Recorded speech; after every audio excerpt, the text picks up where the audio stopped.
Watching a friend or loved one struggle with the pain of losing someone to suicide can feel overwhelming and utterly hopeless. You might want to reach out, but you hesitate because you don't want to say the wrong thing or make someone feel worse. My name is Shashank Joshi, and I'm a professor of psychiatry, pediatrics, and education. And I'm here with Mary Ojakian, a suicide prevention advocate. And we are going to talk about ways that you can support a person who is grieving the loss of someone dear to them because of suicide. Mary, can you tell us how you first got involved with suicide prevention? Yes, my son died of suicide in 2004.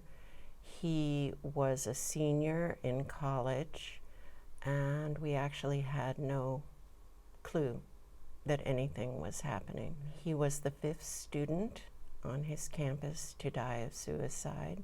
No support was being given to his friends, and parents weren't being informed.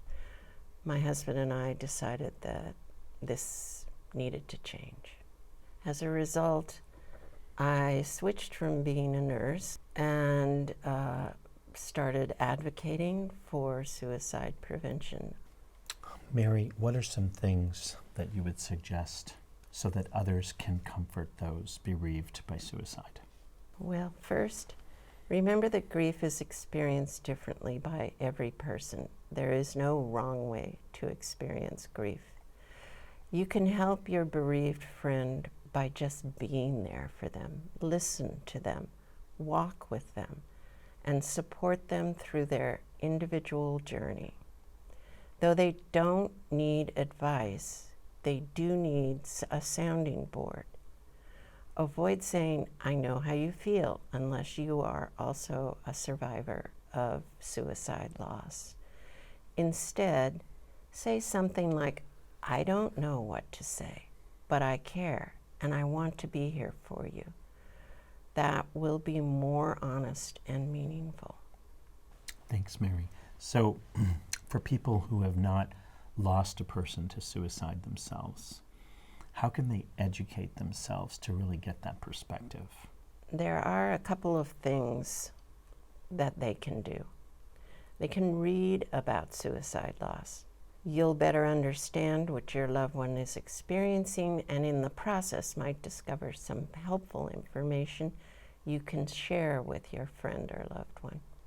Remember that reading can be very difficult at first for someone who is bereaved by suicide. Thanks, Mary. What other tips can you give for people who are grieving? You mentioned things to say, things that are not so helpful to say. What about just communicating in general? The most important thing is don't be afraid to say the person who died's name. That person had a life, not just a tragic death. Your friend will be grateful for the opportunity to reminisce, remember, and know that someone else cares just by saying their name. Be patient. This loss has changed every aspect of your friend's life. Knowing they are not alone on this journey, however long it takes, is an invaluable support for them.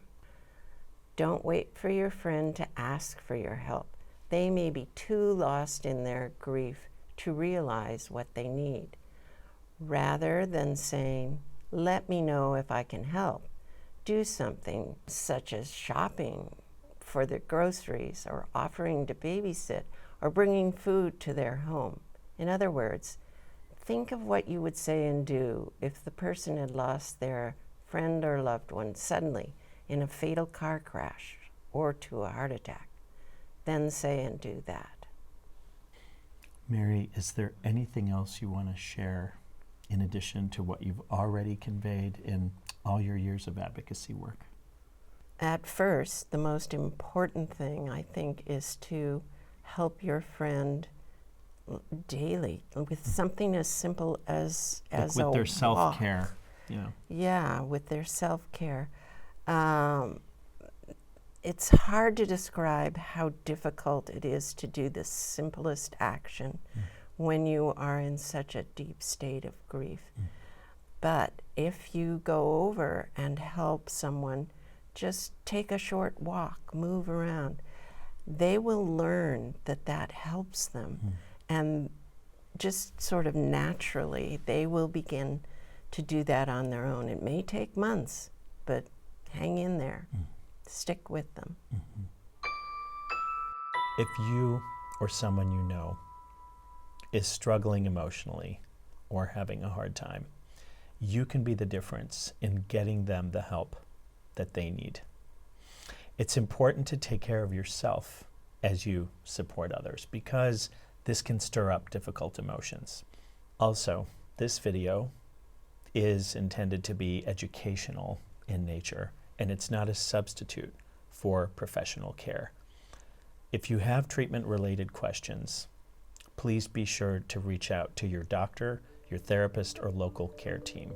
Please call 988, which will connect you to your local resource for crisis support. If you prefer to text, there's the crisis text line. You can text any word to 741-741. This is also a 24/7 service that's free and confidential.